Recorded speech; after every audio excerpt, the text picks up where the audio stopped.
Lalim pa ng tambak, ano? Lalim pa ng tambak. Pantay pala sa stockpile yan. Yung ano na yun. Lalim na pala yan. So, pagka pumasok tubig, lumayan ka na yung isda. Harangan mo na lambat dito. Yun,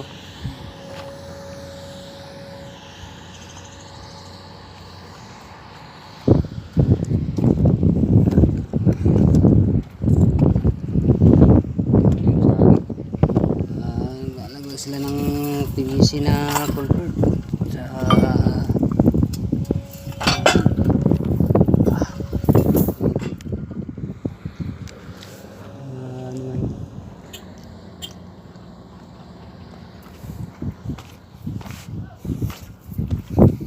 ito sa bakit sa ating gagawin natin ito.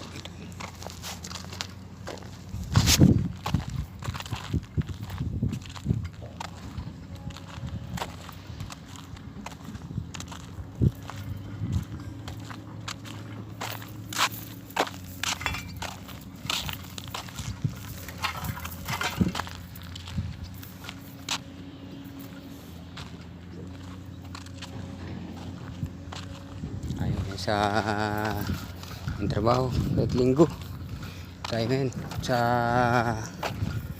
site ng ginagawa natin ng isda nga sa gilid nagmamaril ng isda at mga idol sa suporta nyo, sana suportahan nyo natin yung ating channel ko. Maraming salamat mga idol sa yung isda sa gilid doon ang gano'n nagbabako sa dulo yung piston yung ginagawa namin, babakal kami ng mga sa dulo sa maril ng isda mga idol.